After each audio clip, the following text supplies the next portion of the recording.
We've got a wonderful panel today. We've got Ashwajit Singh, Managing Director of IP Global Limited, Rajan Mandelkar, the President of Naredco, Sanjeev Bajaj joins us, as does Sanchita Mukherjee, PKD Nambiar, Dr. Darshan Pal, President of the Krantikari Kisan Union of Punjab, and Anshul Avijit, spokesperson of the Congress. Good morning to all of you. Thank you very much for being with us. Government, of course, both the Vajpayee government where the disinvestment as a policy has come in with a minister in place. This government also had the plan that the minimum governance, maximum governance and the minimum government in the business. That has always been the policy.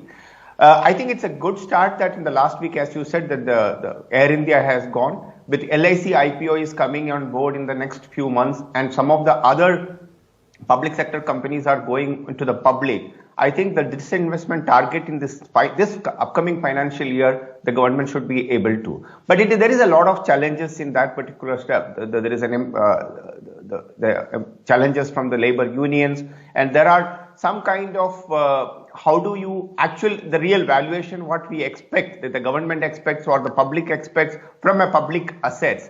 So these are things which is taking a little time. And of course, we all know that the last 2 years have been not the greatest time to even think like that. Even during this time, if the government could do an Air India privatization or a disinvestment, I would give a lot of credit to the government.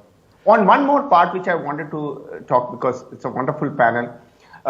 So the one thing is very clear that the economic policy of this particular government has been very, very different from the last 60 years. So don't go by that. I'm a andhbhakt, so I'm talking purely politics. The difference has been that generally in the most of the time, the central governments have been, irrespective of any government, whether it is Congress or even the previous BJP governments, have always been talking about this glamorous macroeconomics. But on the contrary, the Modi government has focused making it sure that the governance and also the economics, what we discuss here, is reaching to the last mile. No, but PKD, Nambiar, the problem is that while everything you're saying is valid and completely understandable, I think the context needs to be looked at as well. The fact that millions of jobs have been lost in the last couple of years, 84% of households have suffered a loss of income. The rich have gone richer during this entire period over the last 2 years. 4.6 crore people have been pushed out into poverty. India's rank in the global hunger index, it's abysmal, absolutely.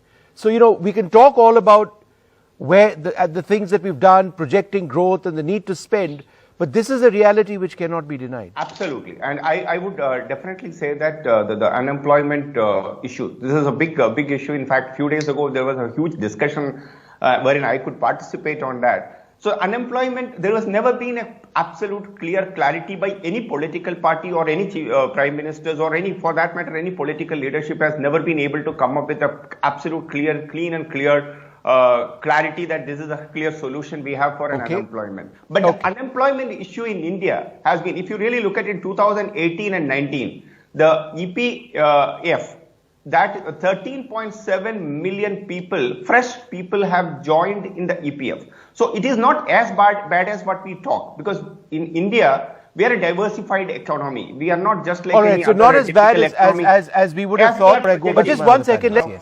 Firstly, I don't know which data a Congress approves in India, whether it is an IMF data, whether it is a World Bank data, or a data which comes from only the Congress headquarters, then nobody can help it. The truth is that there has been a challenge of the last 2 years. It was a global challenge which cannot be just handled only locally, which is anybody who understands basic economics. Today we are sitting in a place which is the maximum FDI investment has come.